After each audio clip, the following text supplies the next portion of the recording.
चालू हुई।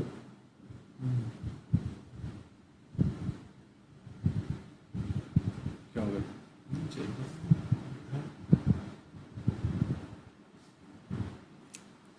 नमस्कार। सर्वप्रथम मैं एग्रीजोन के राष्ट्रीय संयोजक गजेंद्र सिंह जी एवं उनकी टीम का साथ में अखिल भारतीय विद्यार्थी परिषद का हृदय से आभारी हूँ कि उन्होंने मुझे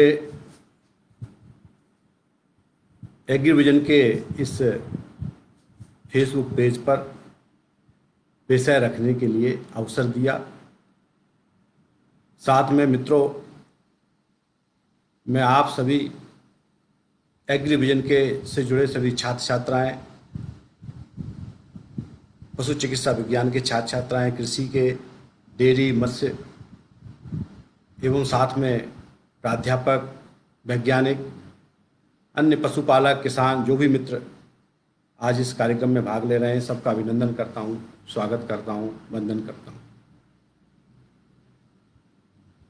तो आपको जैसा कि पता है कि वर्तमान में विश्व में कोविड-19 की गंभीर बीमारी से विश्व जूझ रहा है और वर्तमान में पूरे विश्व में एक तरह से लॉकडाउन की स्थिति है। संपूर्ण देश के वैज्ञानिक चिंता में है कि किस प्रकार इस बीमारी को विश्व से दूर किया जाए, किस प्रकार से वैक्सीन का निर्माण किया जाए। इस वायरस के सोर्स के बारे में भी यही चिंता हो रही है कि एनिमल से आया है या किसी लेबोरेटरी से ये वायरस लीक हुआ है।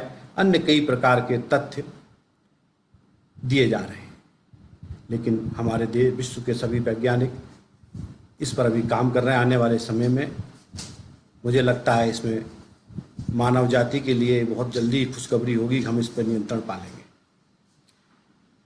भारत भी इस गंभीर कोविड-19 की बीमारी से जूझ रहा है, लेकिन हमारे देश में इसकी जो वृद्धि दर है संक्रमण की, वो अन्य देशों की तुलना में कम है अपेक्षाकृत।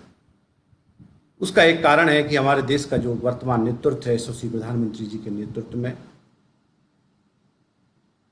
उनके द्वारा जो कदम उठाए गए, जिस प्रकार से प्रशासनिक व्यवस्थाएं की गई देश के अंदर, उसका आज हम प्रभाव देख रहे हैं कि हमारी संक्रमण की दर कम है। जिस प्रकार समाज का सहयोग देश के अंदर मिल रहा है, हमें आशा ही नहीं पूर्ण विश्वास है कि आने वाले समय में हम इस पर नियंत्रण पा लेंगे। भारतवर्ष में मैं इस एग्रीविजन के माध्यम से उन वीर कोविड-19 के वीर योद्धाओं को नमन करता हूँ, श्रद्धांजलि अर्पित करता हूँ, जिन्होंने इस महामारी में सेवा करते हुए अपने प्राण न्यौछावर कर दिए। ऐसे हमारे बहुत सारे चिकित्सक, हमारे बहुत सारे स्वास्थ्यकर्मी, हमारे पुलिस अधिकारी, पुलिसकर्मी, अन्य वो लोग, वास्तव में उन्हें देश कभी भूल नहीं पाएगा, हमेशा राष्ट्र उन्हें नमन करेगा। ऐसी परिस्थितियों में उन्होंने मानव सेवा के लिए अपने प्राण त्याग दिए। आज मित्रों, आपको पता है कि मेरा जो विषय है, भारतीय अर्थव्यवस्था में पशुपालन की भूमिका, इस पर मुझे कुछ मैं रखने का, आप लोगों के बीच में बात रखने का प्रयास करूंगा कुछ तथ्यों के साथ। इस बात को रखने के पहले मैं भारत के एक पुरातन चिंतन के ऊपर बात रखना चाहूंगा। कहते हैं ना कि एक राष्ट्र का जो निर्माण होता है वो पांच चीजों से मिलकर बना होता है। कोई भी राष्ट्र जिसके लिए जमीन का एक टुकड़ा चाहिए, जिसे हम मातृभूमि अपना कहते हैं, हमें जल, जंगल, जानवर, जन, ये पंचज, तभी किसी राष्ट्र का निर्माण होता है। जानवर भी उसमें बहुत महत्वपूर्ण पार्ट होता है, पशु भी बहुत महत्वपूर्ण पार्ट होता है, क्योंकि ये पांचों चीज जब तक नहीं होंगी राष्ट्र का निर्माण संभव नहीं है। हमारे वर्षों के जो चिंतन है हमारे देश में, मैं मानता हूं कि अर्थव्यवस्था जो है, अर्थव्यवस्था ऐसी होना चाहिए जिससे स्वस्थ समाज का निर्माण हो और नैतिक समाज का निर्माण। ऐसी अर्थव्यवस्था जो नैतिक समाज और स्वस्थ समाज द्वारा निर्मित की गई, आने वाले समय में वही स्थिर व्यवस्था होगी चाहे वो व्यवस्था पशुपालन के माध्यम से हो अर्थव्यवस्था में, चाहे वो अन्य व्यवस्था है। हम मानते हैं कि कृषि, एग्रीकल्चर और वास्तव में पशुपालन दोनों एक दूसरे के शरीर और आत्मा जैसे हैं। जैसे कृषि हमारा शरीर है तो पशुपालन उसकी आत्मा है। बिना कृषि के पशुपालन संभव नहीं है और पशुपालन की कृषि संभव नहीं है। आपको पता है मित्रों कि हमारे मनीषियों और ऋषियों ने बहुत चिंतन के बाद उनका एक चिंतन था कि सर्वे भवन्तु सुखिना सर्वे सन्तु निरामया सर्वे भद्राण पश्यन्तु मां कश्चिद दुख भग्यवेत। सभी सुखी होवे, सभी रोग मुक्त रहें, सभी मंगलमय घटनाओं के साक्षी बने और किसी भी दुख के भागी ना बनना पड़े। ये हमारा मूल चिंतन था हमारे पूर्वजों का। इसी मूल चिंतन को आधार मानकर हमारी जो मनीषियों ने, ऋषियों ने जो अर्थव्यवस्था का निर्माण किया था, इसी चिंतन को लेके चला बना था। सब सुखी रहने का मतलब ये नहीं है कि केवल मात्र मनुष्य सुखी रहे, क्योंकि मनुष्य को सबसे विवेकशील बनाया है, उसको बुद्धि दी है। उसका कर्तव्य बनता है कि वो चार जो हमारे और जा हैं, जमीन, जल, जंगल, जानवर, इन सभी की चिंता करते हुए सभी को सुखी रहेंगे तभी मनुष्य सुखी रह सकता है। इसलिए कहते हैं ना कि आजकल एक WHO ने नया कंसेप्ट निकाला है आधुनिक, वन हेल्थ, एक स्वास्थ्य, यानी पौधों का स्वास्थ्य, पशुओं का स्वास्थ्य और मनुष्य स्वास्थ्य, तीनों एक दूसरे से जुड़े हुए हैं। आजकल WHO कह रहा है इस पर काम करने की जरूरत है। हमारे मनीषियों ने बहुत पहले, वर्षों पहले इस चिंतन को प्रस्तापित समाज में किया था और भारत की अर्थव्यवस्था इसी का एक आधार थी, वन हेल्थ। प्रकृति का संरक्षण करते हुए, प्रकृति का संवर्धन करते हुए, प्रकृति से उतना लेना जितना उपभोग करना, जितनी आवश्यकता है, उसी चिंतन को। मित्रों, पशुपालन का बहुत लंबा इतिहास है। हमारे देश में 10,000 वर्षों से हमारी खेती हो रही है। देखिए मित्रों, हमारी खेती 10,000 वर्षों होने के बाद भी आज भी उपजाऊ है। क्यों थी? क्योंकि हमारे पूर्वजों ने उसको स्वस्थ रखा, खेती को भी स्वस्थ रखा, ऋषि खेती यानी उसको ऑर्गेनिक फार्मिंग किया। लेकिन आप देख रहे हैं विश्व के कई देश जो लगातार केमिकल फर्टिलाइजर्स का उपयोग कर रहे हैं, उनके हालात क्या हैं। आप देखिए किस तरीके से उनकी पूरी भूमि खत्म होती जा रही है। हम भी कहीं ना कहीं इन सब चीज़ों का आगे हमको दिक्कतें का सामना करना पड़ सकता है। हमारा महाभारत काल से भगवान कृष्ण ने, आप देखते होंगे कि उन्होंने गाय, काऊ हस्बेंड्री से कहते हैं ना, गाय की महत्वता, गाय विश्व की माता है। उन्होंने उस समय कहा था, गाय के एक अर्थव्यवस्था थी, ये कहा था उन्होंने, गाय एक विश्व की माता है, उसका दूध अमृत के समान है। बहुत वर्षों तक ये हम लोग कहते रहे। वर्तमान में भी आपको पता है कि एक हमारे न्यूजीलैंड के वैज्ञानिक जिन्होंने कहा कि A2 मिल्क का कंसेप्ट, जो भारत की देसी नस्ल की गाय है उसका जो मिल्क होता है उसमें A2 मिल्क होता है, वो शरीर के स्वास्थ्य के लिए बहुत अच्छा होता है। बहुत वर्षों तक उन्होंने रिसर्च किया और उनमें कुछ दिनों तो उन्होंने छुपाया, लेकिन बाद में उनको लगा कि नहीं, ये बात सामने आना चाहिए समाज के।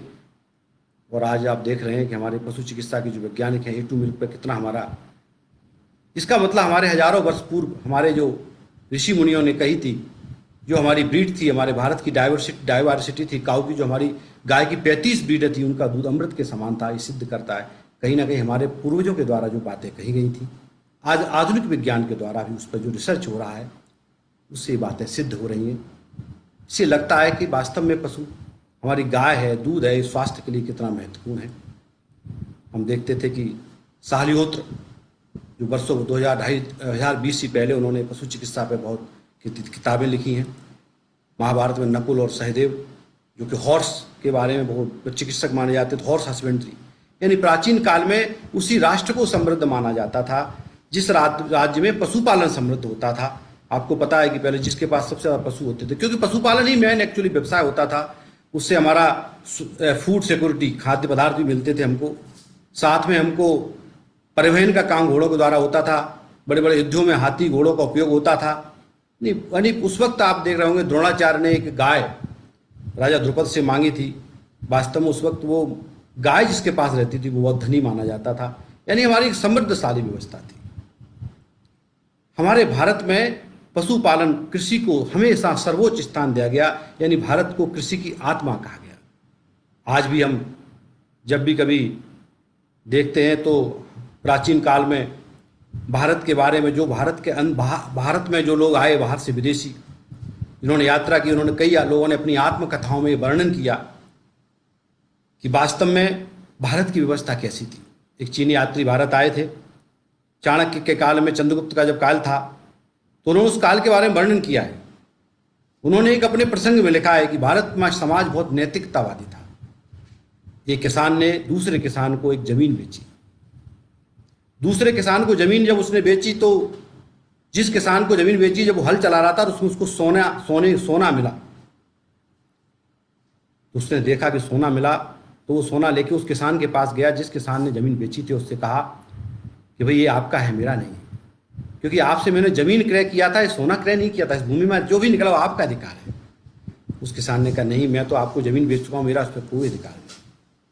यानी दोनों लोगों ने राजा के पास गए और राजा से कहा कि वास्तव में दोनों, तो उन्होंने उस घटना का जिक्र किया। उन्होंने आचार्य चाणक्य का, फिर जब उनसे मिलने गए तो वो अपना कार्य कर रहे थे, शासकीय कार्य, तो वो एक वहाँ दीपक जला हुआ था। तो जब वो उनसे मिलने गए तो उन्होंने उस दीपक को बुझाया, दूसरे दीपक को उन्होंने जलाया। तो उन्होंने कहा आपने ऐसा क्यों किया? उन्होंने कहा मैं अभी शासकीय कार्य कर रहा था, इसलिए मैं शासकीय दीपक का उपयोग कर रहा, मैं आपसे निजी वार्तालाप करूंगा, इसीलिए मैं आपसे अब निजी अपना दीपक जलाऊंगा। यानी ऐसा नैतिकवादी समाज, भारत की संस्कृति, भारत की सभ्यता, भारत की कृषि, ये बहुत उच्च थी। बहुत ज्यादा हमारा विचार जो मंथन था वो नैतिक समाज, पशुपालन समृद्ध था, लोग स्वस्थ थे। अगर आप लोगों मित्रों सभी में आपसे अनुरोध, धर्मपाल जी की आप एक किताब पढ़िए, उन्होंने अपने वॉल्यूम लिखे हैं जिसमें उन्होंने भारत में शिक्षा, संस्कृति, पशुपालन, कृषि के बारे में बहुत वर्णन किया है। और हमारा समृद्धशाली इतिहास था। मेरा आपसे कहने का उद्देश्य यह है कि जब तक भारत में गाय की महिमा थी तब तक भारत सोने की चिड़िया था। अंतोगत्वा भारत के अंदर जब आक्रांताओं ने हमले चालू कर दिए, उसके बाद हमारी अर्थव्यवस्था, हमारा समाज, वास्तव में हमारी अर्थव्यवस्था गड़बड़ा गई और बहुत सारी बातें ऐसी रहीं जिससे हमारा जो पूर्वजों ने हमको जो एक सिस्टम दिया था वो कहीं ना कहीं हमारा गड़बड़ हुआ। लेकिन मित्रों, बहुत लंबी गुलामी के बाद इस देश में ब्रिटिश शासन भी आया। ब्रिटिश शासन के लोग जानते थे कि भारत में जो पशु जो संपदा थी वो बहुत समृद्धशाली थी। उन्होंने भी अपने यहाँ भारत में हमारी जो देसी नस्ल की गायें थी उनके लिए जिस क्षेत्र में उनका ब्रीडिंग ट्रैक्ट था वहाँ उन्होंने सेंटर बनवाए। वैसे मध्य प्रदेश में आगर मालवा में उन्होंने मालवी का एक फॉर्म डेवलप किया, निवाड़ी में निवाड़ी का कर दिया।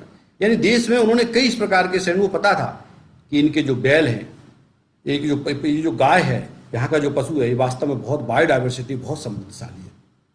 तो देश स्वतंत्रता के बाद वास्तव में भारत के सामने बहुत बड़े चैलेंजेस थे, लेकिन हमारे संविधान निर्माता बाबा राव भीमराव अम्बेडकर जी ने 48 में, संविधान की 48 में कहा है कि हम गौ संवर्धन का, देसी नस्ल का गौ संवर्धन और संवर्धन का काम करेंगे। संविधान में उसको अधिकार वो दिया। ये उनका सोच था कि कैसे भारत की अर्थव्यवस्था को कृषि के माध्यम से आगे बढ़ाया जा सकता है। मैं तो कृषि की अर्थव्यवस्था की जो मैं बात कर रहा हूँ, भारत जब स्वतंत्र हुआ 1950-51 में भारत की जो अर्थव्यवस्था थी उसमें कृषि का योगदान 50 से 51% जीडीपी में योगदान था। टोटल जीडीपी में कृषि का योगदान उस वक्त 11% योगदान इंडस्ट्री का था और 34% सर्विस सेक्टर का था। आज वर्तमान परिस्थितियों में धीरे धीरे सने सने आज हमारे जीडीपी में कृषि का 17% योगदान है, इंडस्ट्री हमारी करीब 30% योगदान है और 53% करीब हम सर्विस सेक्टर में योगदान है। यानी हमारा धीरे धीरे सर्विस सेक्टर बढ़ा है, कृषि में योगदान कम हुआ है। लेकिन भारत में वास्तव में जब भी विश्व में कोई आर्थिक मंदी की बात आई तो भारत में इसका प्रभाव कम पड़ा। एक आपको पता है कि जब अटल बिहारी वाजपेयी माननीय प्रधानमंत्री ने, जब हमने परमाणु विस्फोट किया था तो विश्व के कई देशों ने हम पर सैंक्शंस लगा दिए थे, लेकिन हम पर बहुत असर नहीं पड़ा था क्योंकि हमारी जो अर्थव्यवस्था थी, अर्थव्यवस्था जो थी वो अर्थव्यवस्था कहीं ना कहीं कृषि और पशुपालन पर आधारित थी, इसलिए उस पर बहुत असर नहीं पड़ा था। अभी भी आप देख रहे होंगे कि विश्व में हमारी अभी जो कोविड-19 के बाद भी अभी किसी ने कहा है कि भारत की जो अर्थव्यवस्था है वो कह रहा है कि दोबारा कर दो, बंद हो गया। ये तो चालू है, यहाँ पे चालू कर रहे हैं। दोबारा चालू है। हाँ? अर्थव्यवस्था हमारी इसीलिए क्योंकि हमारी कृषि पर आधारित थी। मित्रों, वर्तमान परिस्थितियों में जो कृषि है, वास्तव में भारत में हम जो है वर्तमान में लघु और सीमांत किसान हमारे बहुत ज़्यादा हैं, और हमारे पास जो अभी जीडीपी में जो हमारा योगदान है, पशुपालन का जो योगदान है 5% योगदान है टोटल जीडीपी में, जिसमें 4% हमारा योगदान जो है एनिमल हस्बेंड्री का है, साथ में 1% योगदान हमारा फिशरीज का है। अगर हम इसको कुल वैल्यू में देखें तो 12 लाख करोड़ रुपए का योगदान हमारी जीडीपी में पशुपालन का है, तो बहुत बड़ी अर्थव्यवस्था में बहुत बड़ा हिस्सा है। इस 12 लाख करोड़ रुपए में 7 लाख करोड़ रुपए केवल मात्र दूध से आते हैं, यानी अन्य दूध से ही केवल 7 लाख करोड़ हमारे पास आते हैं। अन्य 5 लाख करोड़ हमारे पोल्ट्री, फिशरी और अन्य उससे आते हैं। उसके बाद हमारी जो ग्रोथ रेट है, जो हमेशा जब से 1900 देश हमारा स्वतंत्र हुआ आज तक पशुपालन की जो ग्रोथ रेट है वो 7% हमेशा रही, कभी उस ग्रोथ रेट में कमी नहीं आई किसी प्रकार से। और विश्व की आज वर्तमान में जो ग्रोथ रेट है वो केवल 1% है। हमारे लिए एक बहुत अच्छी बात यह है कि हमारे देश में वर्तमान में लगभग 125 करोड़ या 30 करोड़ हमारी जनसंख्या है, उसमें लगभग 25 करोड़ परिवार निवास करते हैं। मित्रों, 1/3 लगभग 8 करोड़ लोग जिनकी आजीविका केवल डेयरी एनिमल के माध्यम से चलती है, रिकॉर्डेड है, डाटा है, उनके पास पशुपालन ही उनकी आजीविका का नहीं। 8 करोड़ 1/3 जो है आजीविका से चलती है। इसलिए कितना बड़ी, इसमें मतलब 9% जो रोजगार है वो सिर्फ पशुपालन से मिलता है। ये बहुत बड़ी अर्थव्यवस्था का बहुत बड़ा पार्ट है, पशुपालन की बहुत बड़ी भूमिका है। भारत जैसे देश में जिसमें कि वास्तव में 80% कृषि हमारी वर्षा आधारित है, यानी कभी भी ऐसी स्थिति आती है कि बहुत सूखे की स्थिति भी आती है और कई बार अति वर्षा की स्थिति में किसानों को बहुत लॉस झेलना पड़ता है। उस वक्त की परिस्थितियों में अगर उनके लिए कोई सहारा बन के आता है तो वास्तव में वो सहारा पशुपालन के माध्यम से ही आता है और उनको साल भर इनकम उसी से होती है। तो आपको पता है कि जो ग्रामीण क्षेत्र में निवास करते हैं उन सबको पता है कि हम लोग गाँव में देखते थे कि हमारी माँ बहनें कुछ जो पैसा दूध के माध्यम से अर्निंग करती थी, वही हमारी शिक्षा के लिए भी काम आता था और अन्य कई जगह काम आता था। और वास्तव में आज भारत सरकार के जो राजनीतिक व्यक्ति हैं, जो ब्यूरोक्रेट्स हैं, उनका भी यही मानना है कि किसान की आय में वृद्धि करने के लिए पशुपालन की जितनी वृद्धि होगी, पशुपालन को जितना बढ़ावा दिया जाएगा, किसान समृद्ध होगा, मजबूत होगा। और एक मैं आपको बता रहा हूँ कि वर्तमान में FAO, फूड एंड एग्रीकल्चर जो है आपका FAO है, उसने एक स्टडी किया। उस स्टडी में उसने बताया कि एनिमल हस्बेंड्री जो सेक्टर है उसमें अगर 1 रुपया अगर आप लगाते हैं तो 4 रुपया आपको रिटर्न मिलता है। ऐसा कोई भी सेक्टर नहीं है जिसमें कि आप 1 रुपया लगाओ 4 रुपया मिले। इसलिए ये सेक्टर बहुत महत्वपूर्ण है वर्तमान परिस्थितियों में। मेरा आपसे इन्हीं सब परिस्थितियों को देखते हुए अभी जो वर्तमान में भारत सरकार है, हमारे माननीय प्रधानमंत्री जी हैं, उन्होंने अपने भाषणों में कई बार इस सेक्टर को आगे बढ़ाने के लिए काम किया और इतनी बड़ी अर्थव्यवस्था, इसका योगदान, इसका एम्प्लॉयमेंट में रोजगार, हम इसको ग्रामीण क्षेत्रों से शहरों में जो पलायन, ये सब रोकने वाला जब विषय पशुपालन के माध्यम से किया जा सकता है।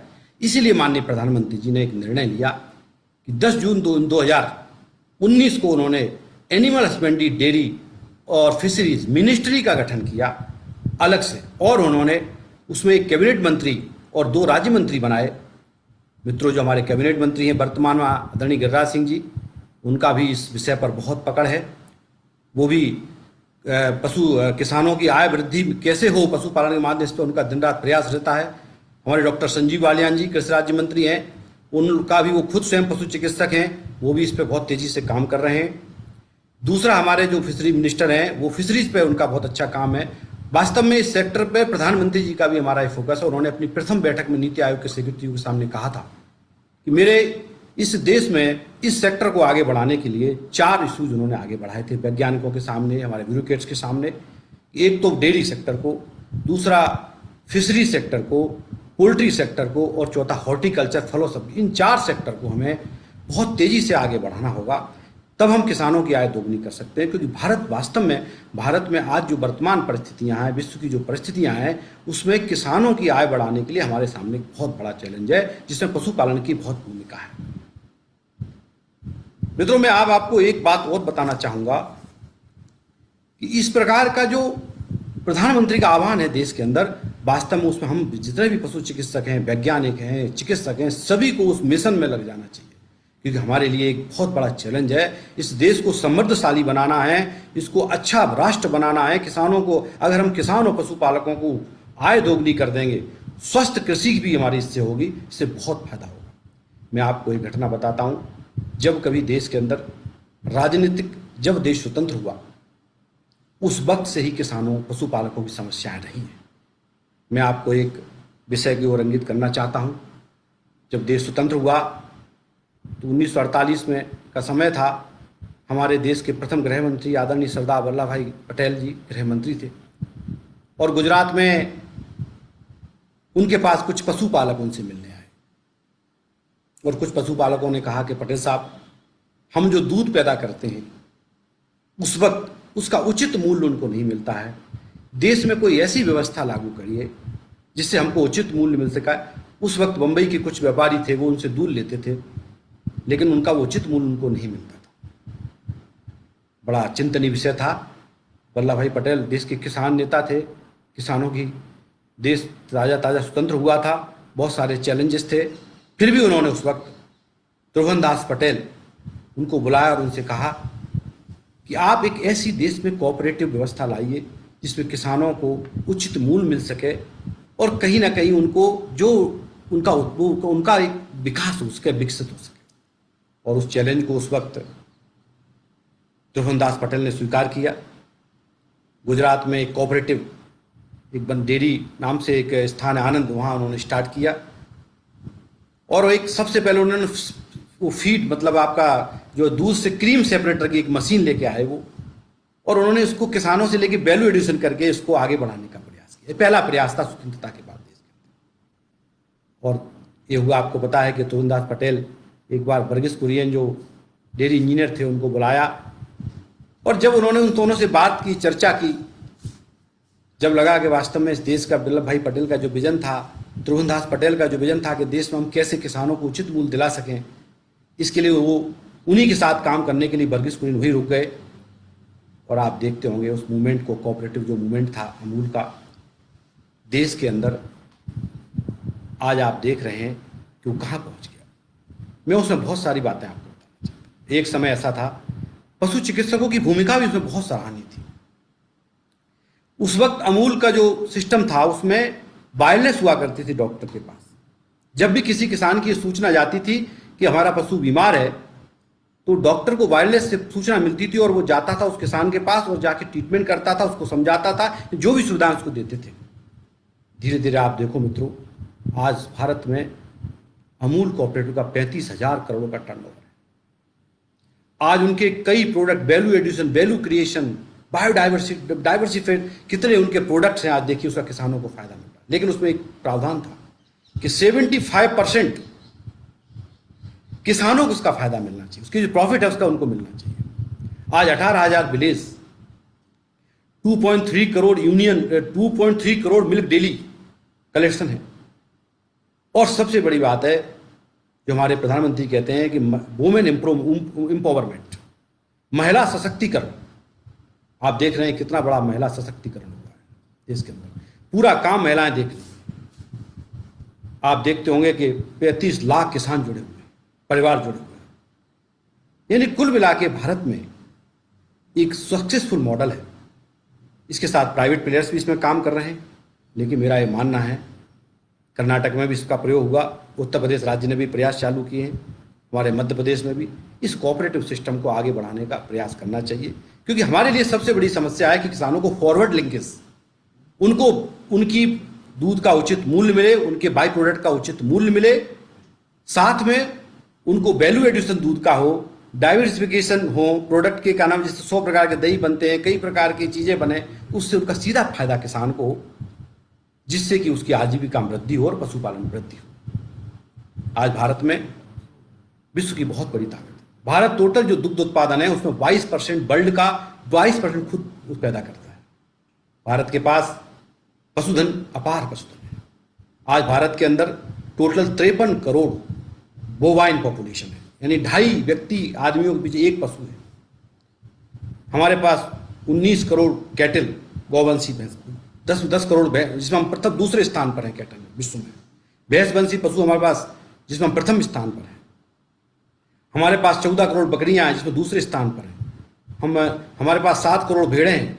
ऐसे करके हमारे पास 53 करोड़ लाइव स्टॉक है। इतना विशाल हमारे पास लाइव, इसको भी अवसर के रूप में लेना चाहिए। कई बार हमको लगता है कि भारत में, मैंने आपसे एक बात और कहा कि टोटल हमारा जो दूध है उत्पादन, उसका 48% हम कंज्यूम करते हैं। उसके साथ 52% जो मिल्क है उसमें केवल मात्र भी 20% कॉर्पोरेट सेक्टर से कलेक्ट होता है। दूसरा हमारा 20% प्राइवेट प्लेयर होता है, लेकिन अन्य दूध हमारा अनऑर्गेनाइज सेक्टर, इसलिए ऑर्गेनाइज सेक्टर में आना चाहिए। विश्व में अन्य देशों में 80% ऑर्गेनाइज सेक्टर में भी हमारा दूध जाता है। मेरा आपसे यही अनुरोध है कि वास्तव में भारत की जो पशुधन है वो उसकी ताकत है। हमारे प्रधानमंत्री कहते हैं, कई बार हम लोगों को लगता है कि हमारे यहाँ कई यार ज़्यादा पशु हैं या इसको अवसर के रूप में लेना चाहिए। मेरा ये मानना है ऑर्गेनिक फार्मिंग जो है आज एक बहुत बड़ा विषय है। आपका मीथेन फार्मिंग, वास्तव में मैं आपको एक बात कहना चाहूँगा। एक समय की बात है जब हम लाल बहादुर शास्त्री हमारे देश के माननीय प्रधानमंत्री थे और हम पाकिस्तान से जुड़ रहे थे 1965 में। उस वक्त अमेरिका ने, हमारे यहाँ खाद्यान्न की बहुत कमी थी। अमेरिका ने हमारे ऊपर शर्त रखी थी कि आप सीज फायर करिए, नहीं हम खाद्यान्न बंद कर देंगे।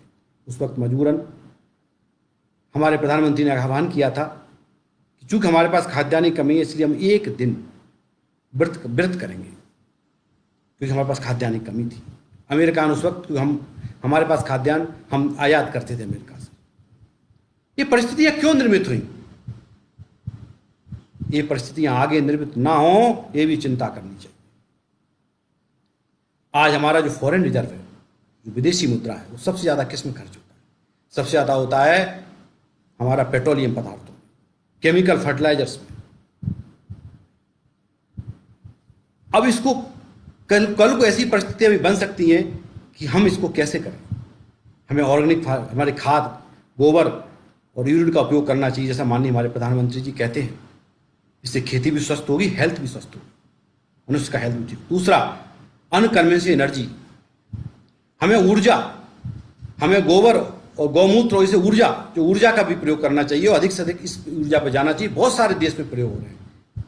किसी भी राष्ट्र को समृद्ध जब हो सकता है हम कम से कम दूसरे राष्ट्रों पर डिपेंड रहें।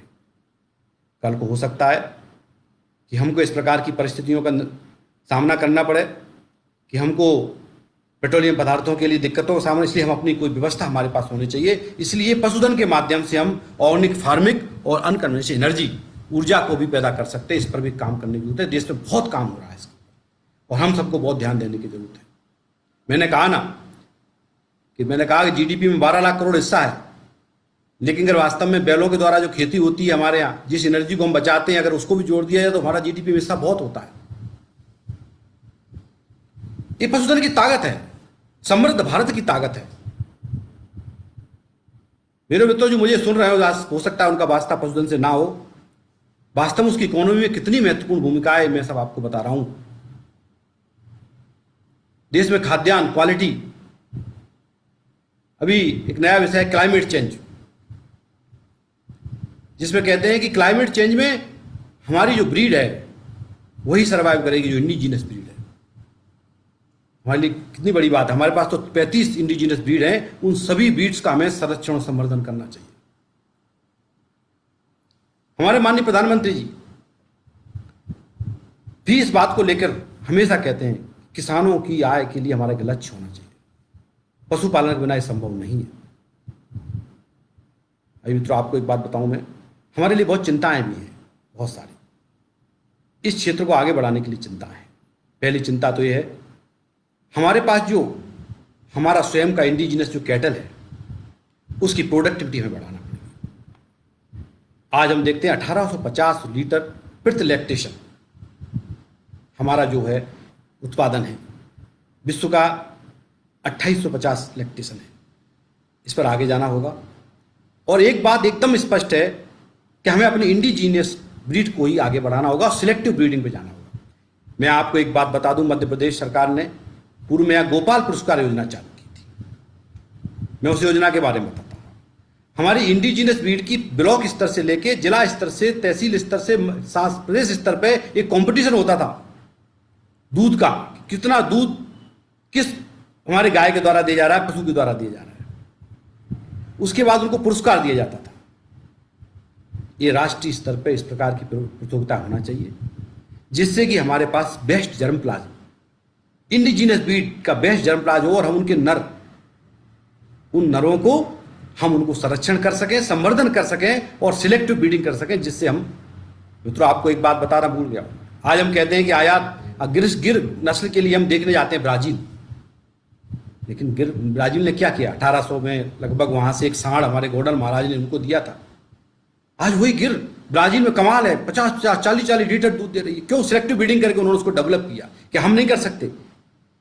हमारे देश की विशेषता थी कि हमारे जो ब्रीड थी वो अलग अलग रीजन वाइज ब्रीड थी। हमारे कई बार हमारे राष्ट्रीय स्वयं सेवक संघ के सह सरकार भाई सुरेश जी भाई साहब हमसे कहते थे, कई बार हमसे चर्चा करते थे, उनका ये ग्रामीण विकास में पशुपालन की भूमिका बहुत रुचि था कि आखिर जो गाय के बारे में उनका ये मानना था, वो हमसे कहते थे कि जिस रीजन में जिसका जो ब्रीडिंग ट्रैक्ट है उनका, जहां उनका निर्माण हुआ है, उनको उसी क्षेत्र में डेवलप करना चाहिए, उनका विचार रहता था। उनके प्रेरणा से हमने भाऊ साहब बिस्कुट न्यास, स्मृति न्यास, बहुत सारे सामाजिक संस्थान, हमारे मित्र प्रवीण शिंदे इस बहुत सारा काम इस पर कर रहे हैं कि देसी नस्ल के संरक्षण संबंध में सरकार के साथ समाज भी आगे बढ़े। और समाज का साथ रहेगा तो मुझे लगता है कि हमारी जो वैभव, हमारा जो गौरव था, हमारी जो इतनी बढ़िया ब्रीड थी जिनका कहते थे A2 मिल्क, वो फिर हम उसी पुराने उसी पर काम करेंगे। मुझे लगता है उस लक्ष्य के लिए हमें बहुत जाना बहुत आवश्यक है। आज हम देख रहे हैं कि ये हमारे लिए चैलेंज है, इसलिए ब्रीडिंग एक चैलेंज है। दूसरा एक हमारे लिए चैलेंज है, वो है हमारी डिसीज। हमारे अभी सेंट्रल गवर्नमेंट ने 34 डिसीज की रिपोर्ट की है। हमारा जो सर्वाइवल सिस्टम है, डिसीज रिपोर्टिंग सिस्टम, उसको मजबूत करने की आवश्यकता है। क्योंकि कई बार हमारा विश्व मार्केट में जो हमारा निर्यात है दूध का बहुत कम है। एक समय हम पाउडर वो करते थे निर्यात, लेकिन अब वो वहाँ भी न्यूजीलैंड ने अपने रेट गिरा दिए, उसमें भी थोड़ा दिक्कत हुई। उसमें हमको कई ऐसी डिसीज थी जिनके कारण हमारा क्वालिटी पे दिक्कत होती थी।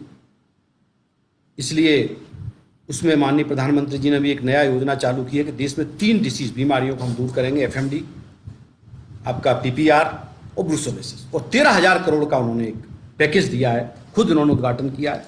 यानी उनकी ये प्रतिबद्धता है, देश से हम इसको इरिगेट करेंगे। और बहुत सारी पशु चिकित्सकों की इतनी मेहनत इस देश के अंदर रही है कि बहुत सारी हमने डिसीज हैं वो इस देश से हम लोग बाहर कर चुके हैं, मेहनत करके, दिन रात वैक्सीनेशन करके। आगे भी हमारी कोशिश रहेगी कि इस प्रधानमंत्री का जो कार्यक्रम है इसको देश के समस्त पशु चिकित्सक हम सब लोग प्रयास कर रहे हैं। बस उसमें हमारा निवेदन यही है कि जो मैन पावर है उस पर थोड़ा ध्यान देने की आवश्यकता है। मुझे लगता है सरकार उसको संज्ञान में लेगी। एक हमारे लिए विषय है। तीसरा चैलेंज हमारे लिए है कि जो हमारा आर्टिफिशियल इंसेमिनेशन हम जो करते हैं, या जो नई तकनीकी आ रही हैं, चाहे वो सेक्स सॉर्टेड सीमन हो, चाहे हमारा एम्ब्रियो टेक्नोलॉजी हो, इन टेक्नोलॉजी के लिए भी हमको अलग से प्रयास करने की ज़रूरत है।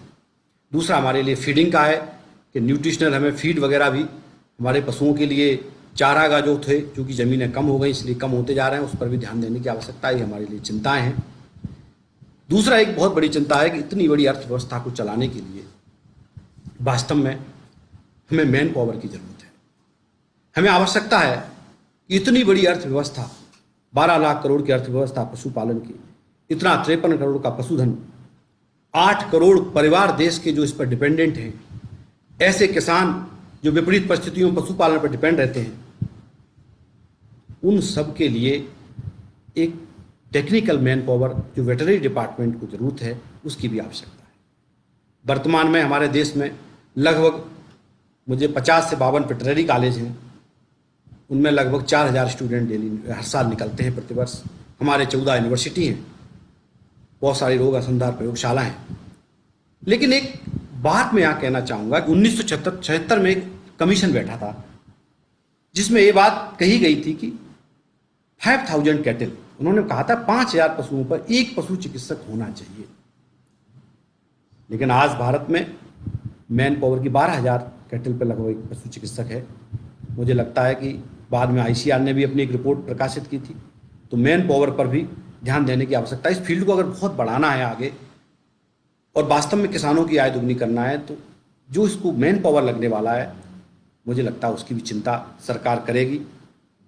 इस एग्रीविजन प्लेटफॉर्म पे चूंकि इसमें पशु चिकित्सा विज्ञान के छात्र भी जुड़े हैं, कृषि छात्र भी जुड़े हैं, इसलिए मैं उनको एक बात और कहूँगा कि इंटरप्रेन्योर्स, उनको खुद के उद्यमिता में भी आगे आना होगा सरकार के साथ साथ। इस प्रकार का एक जो मैन पावर है।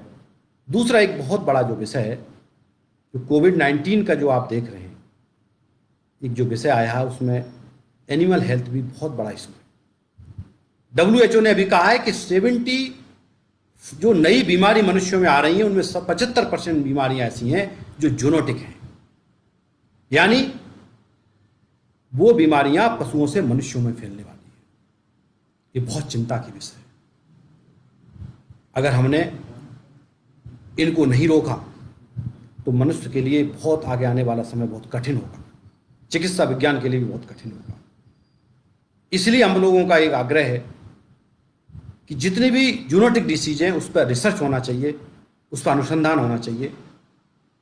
इसलिए Indian council of veterinary research, जिसमें इस प्रकार की डिसीज को अगर हमने पशुओं में ही रोक दिया तो मुझे लगता है ज़्यादा ठीक रहेगा। कई देशों ने तो एनिमल डिसीज आइडेंटिफिकेशन ऐसा करके एक पद क्रिएट किया है, वेटरनरी डॉक्टर्स का एक काम दिया है कि वो एनिमल डिसीज आइडेंटिफिकेशन करेंगे। इसलिए हमें दोनों डिसिप्लिन, मेडिकल और वेटरनरी, दोनों डिसिप्लिन को साथ मिलकर काम करना पड़ेगा। दूसरा एक मित्र, एक बात और आती है कि बहुत वर्षों से हम देख रहे हैं कि हमारा जो चिंतन था मनीषियों का, जो हमारा अपना स्वयं के हमारा एक चिंतन था, उस पर हमने कभी रिसर्च नहीं की। इसलिए मुझे लगता है Indian council of veterinary research बने, उसमें जितने पंचगव्य हैं, हमारी गौ गाय है, उसका दूध है, सब पर रिसर्च होना चाहिए। और वास्तव में उसकी जो वास्तविकता है, उसका जो है वो समाज के सामने आना चाहिए और साइंटिफिक रिसर्च होना चाहिए देश के सामने। इसलिए बहुत आवश्यकता है मैन पावर बढ़े देश के अंदर।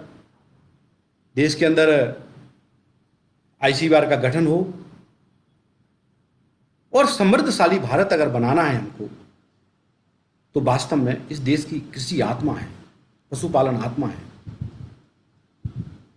सर्विस सेक्टर, जिन देशों में आप देखते होंगे इकोनॉमी एकदम नीचे जाती है, वहाँ सर्विस सेक्टर बहुत ऊंचा होता है। एग्रीकल्चर जहाँ पशुपालन कमजोर होता है, वहाँ इकोनॉमी बहुत तेजी से नीचे गिरती है। लेकिन भारत में ऐसे देश जैसे न्यूजीलैंड है, ऑस्ट्रेलिया है, जो कृषि और वेटरनरी पे डिपेंडेंट है, उनको कोविड-19 के बाद भी, अभी मैं पेपर में पढ़ रहा था 5 दिन पहले, किसी विदेशी अर्थशास्त्री ने कहा था कि भारत पर इस पर कम असर पड़ेगा, क्योंकि हमारी अर्थव्यवस्था का मूल आधार कृषि और पशुपालन है। ये भारत की ताकत है। इसलिए मित्रों, इस वेटरनरी डिपार्टमेंट, पशुपालन, डेयरी, मत्स्य पालन, आज आप देख रहे हैं कि कोविड-19 के समय भी आपको दूध मिल रहा है। दूध की सप्लाई भी आप देख रहे होंगे कि सब मिल रही है, बिना दूध के कैसे रह सकता है। यानी पशु चिकित्सक अपना काम कर रहे हैं, किसान पशुपालक काम कर रहे हैं। हमारी भावनाएं हमारे किसानों के प्रति, पशुपालकों के प्रति अच्छी होनी चाहिए समाज की, क्योंकि बहुत विषम परिस्थितियों में काम करते हैं वो। गांव में दूध पैदा करना, फिर शहरों तक आना, उसको हम लोग पीते हैं, लेकिन बहुत कठिनाइयाँ, इसी प्रकार जो एग्रीकल्चर बाई प्रोडक्ट होते हैं। इसलिए सरकार और समाज को संवेदनशीलता के साथ हमारे किसानों को उचित मूल्य मिले दूध का, इसका प्रयास होना चाहिए। किसानों को उचित मूल्य मिलेगा उसका, तो मुझे लगता है पशुपालन में और वृद्धि होगी। भारत को अगर समृद्ध राष्ट्र बनाना है तो वास्तव में हमें किसानों के बारे में चिंता करनी होगी। हम सब पशु चिकित्सक देश में, यही वो हमारा भी उद्देश्य यही है कि किसी भी तरीके से अपनी मातृभूमि को, अपने देश को, पशुओं के स्वास्थ्य की रक्षा करते रहें, किसानों की रक्षा करते रहें, किसी भी किसान को पशु मृत्यु के रूप में हानि ना हो, नया संक्रमण ना फैले, और स्वस्थ खाद्य पदार्थ, फूड सिक्योरिटी, पशुपालन से फूड सिक्योरिटी। आज पोल्ट्री इंडस्ट्री बहुत बड़ी इंडस्ट्री है, भारतवर्ष में 7वें स्थान पे है। मैं समझता हूँ बहुत सारे मित्र मुझसे कहते हैं कि उसमें भी बहुत सहूलियतें देने की आवश्यकता है, उसको कृषि का दर्जा देना चाहिए। हमारे अनुसूचित जाति जनजाति जो क्षेत्र हैं उनमें पोल्ट्री का बड़ा महत्व है। वहाँ के वुमेन एम्प्लॉयमेंट, जो महिला सशक्तिकरण हो सकता है, उससे उनकी आजीविका का मुख्य आधार बकरी पालन, मुर्गी पालन। आज भारत में 14 करोड़ बकरी है। आज हम सुनते हैं कि इसका जो बकरी का दूध होता है, उसका फेटा चीज दुनिया का सर्वोत्तम चीज माना जाता है। तो भारत में जितना भी पशुधन है, उसका जो अगर दूध है वास्तव में उसका, और जो हमारा मिल्क बाई प्रोडक्ट है, एनिमल बाई प्रोडक्ट है, उसका अगर वैल्यू क्रिएशन किया जाए, वैल्यू एडिशन किया जाए, उसको फॉरवर्ड लिंकेज किसान को किया जाए, तो मुझे लगता नहीं है कि अनएम्प्लॉयमेंट की समस्या भी दूर होगी, ग्रामीण से शहरों में पलायन भी दूर होगा, और स्वस्थ हमको जो खाद्य पदार्थ है, स्वस्थ खाद्य पदार्थ भी मिलेंगे। और एक कंसेप्ट है कि वन हेल्थ, वास्तव में एक स्वास्थ्य है देश के अंदर, वो प्लांट का स्वास्थ्य, एनिमल स्वास्थ्य और ह्यूमन का स्वास्थ्य। हम ऑर्गेनिक फार्मिंग करेंगे, हमारा प्लांट का जो हेल्थ अच्छी होगी, तो स्वाभाविक बात है एनिमल की हेल्थ अच्छी होगी और ह्यूमन हेल्थ अच्छी होगी। इसलिए WHO ने कहा है कि सब मल्टी डिसिप्लिनरी सबको मिलकर काम करने की जरूरत है, कोई रोग पैदा किसी में ना हो। और हमारा जो चिंतन है कि सर्वे भवन्तु सुखिनः सर्वे सन्तु निरामयाः, प्रकृति सुखी रहे, सब सुखी रहे, कोई भी अर्थव्यवस्था हो वही अर्थव्यवस्था अच्छी मानी जाती है। इसलिए भारत अपने मनीषियों के चिंतन पे आधार पर आगे बढ़ेगा, अपने खुद की इंडिजीनियस रिसर्च के आधार पर आगे बढ़ेगा। हमारे पूर्वजों ने जो हमें प्राकृतिक संपदा हमें इस धरा पर मिली है, इस भारत धरा पे सभी प्रकार के मौसम है, इतनी बायोडाइवर्सिटी है, एनिमल में, प्लांट में।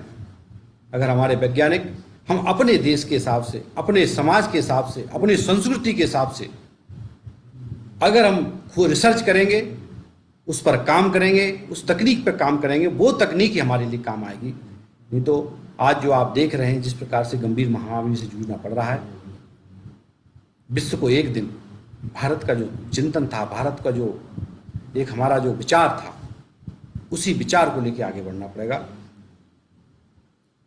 हमने समाज, मनुष्य सबसे विवेकशील है, मनुष्य को केवल प्राकृतिक संसाधनों का मात्र उसका उपभोग करना है, उसका ये नहीं करना है कि उसको सबको खत्म करके हम जीवित रहें, ये संभव नहीं है। प्रकृति में संतुलन कायम करना होगा। इसलिए मित्रों, आज हमारा जो आज का उद्देश्य यही था, और मैं चूंकि एग्रीविजन के पेज से बोल रहा हूँ, हम लोगों ने अखिल भारतीय विद्यार्थी परिषद और एग्रीविजन के हमारे जो कार्यकर्ता हैं, वर्तमान समय में कोविड-19 में भी बहुत सेवा भाव से काम कर रहे हैं। कई प्रकार से वो समाज के बीच में जा रहे हैं, उन्होंने सेवा कार्य प्रारंभ किए हैं, सेवा कार्य के साथ राष्ट्र कार्य कर रहे हैं। इसलिए कहते हैं कि राष्ट्र का पुनर्निर्माण और रिकंस्ट्रक्शन ऑफ द कंट्री। राष्ट्र पुनर्निर्माण का मतलब ये है कि हमारा अपना जो स्वदेशी कल्चर